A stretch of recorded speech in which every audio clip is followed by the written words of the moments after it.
Thanks for watching. Don't forget to like, comment, share and subscribe to Mufti Tariq Masood, famous scholar. تو قرآن میں ہے، حدیث میں ہے کہ جب اللہ اپنی تجلی کو ظاہر کریں گے تو لوگ خود بخود سجدے میں گر جائیں گے. انہیں اتنی اس سجدے میں لذت محسوس ہوگی، اتنا مزہ آئے گا کہ اس سے زیادہ مزہ اس وقت کسی اور چیز میں نہیں ہوگا، اتنی لذت. تو اس وقت کافر اور بے نمازی کی بھی خواہش ہوگی کہ ہم بھی گرے سجدے میں، لیکن اللہ ان کو سزا دیں گے.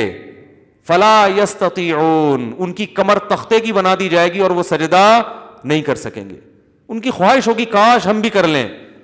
فرمایا کہ یہ وہ لوگ ہیں یدعون الی السجود وہم سالمون، کہ ان کو دنیا میں سجدے کے لیے بلایا جاتا تھا اور ان کی کمر جھک جاتی تھی، صحیح کمر تھی، تختے کی کمر نہیں تھی. اس وقت ان کو یہ عیب نہیں تھا، لیکن اس وقت دنیا میں انہوں نے گردن اکڑائی ہے. کس قدر شدید وعید بے نمازیوں کے لیے آپ اندازہ لگاؤ، کس قدر شدید وعید ہے اور کیسے الفاظ ہیں اس وعید کے. اللہ فرما رہے ہیں یہ وہ لوگ ہیں کہ جنہیں دنیا میں سجدے کے لیے بلایا جاتا تھا اور یہ بالکل صحیح سالم تھے، کوئی عذر نہیں تھا. آج ان کو بلایا جا رہا ہے مگر یہ سجدہ نہیں کر سکیں گے. ان کا عذر کیا ہے؟ ان کی کمر کیا ہو گئی ہے؟ سخت ہو گئی ہے. کمر جھکی نہیں. جب آدمی کی کمر سخت ہو جائے نا کوئی بیماری سے تو رکوع نہیں کر سکتا وہ. تو مجھے یہ بتاؤ، قرآن کہہ رہا ہے کہ جب ان کو سجدے کے لیے بلایا جاتا تھا یہ نہیں آتے تھے، تو کب بلایا جاتا ہے؟ کیسے بلایا جاتا ہے؟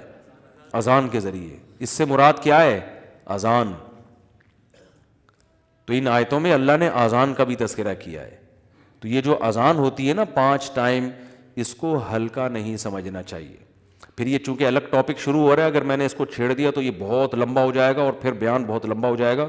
تو اس کو ہم یہیں ختم کرتے ہیں. اگلے ہفتے انشاءاللہ اسی سے شروع کریں گے. ابھی کچھ سوال جواب ہو جائیں تو اچھا ہے.